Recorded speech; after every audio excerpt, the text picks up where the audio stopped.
appeals. Are they a good thing? Are they a bad thing? You know, where do you weigh in on appeals? Well, you know what, I believe that, I believe both, okay? How's that for an answer?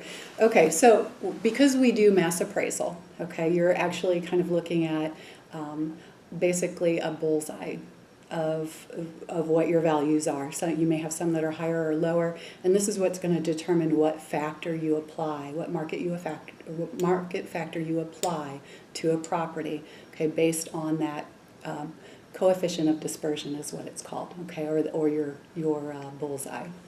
But because it is a mass appraisal, it's not always a perfect science. So the appeals process helps any taxpayer who doesn't feel that their property is properly valued, okay?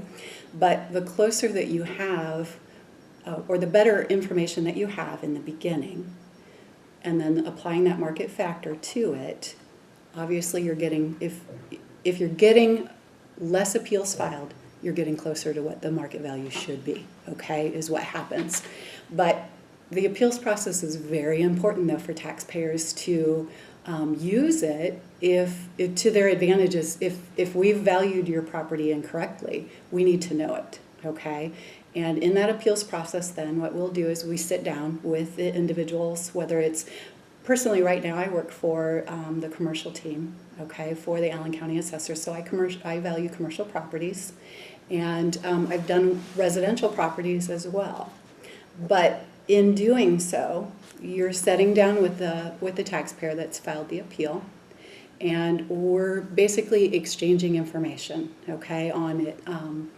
You know, if there's something that we've missed, and you know as the homeowner, that's information it could be vital in the appeals process.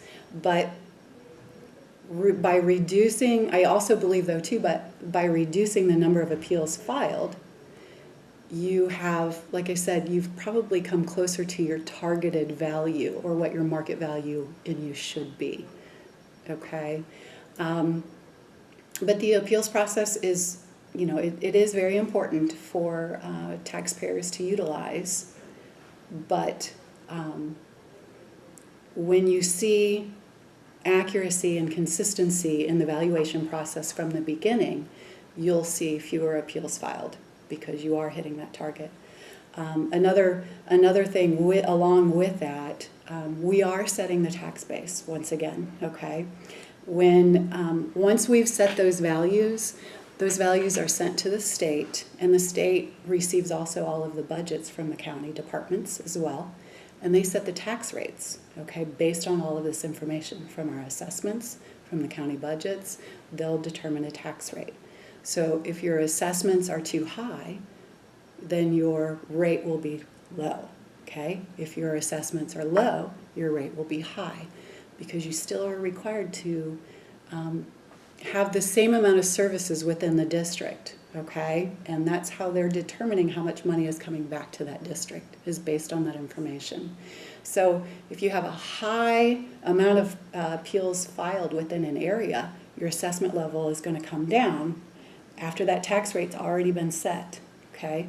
So it's important to have the accuracy in the beginning as well, aside from utilizing that appeal process. But if there's a large amount of appeals filed, once those appeals are settled, generally the value is reduced, okay?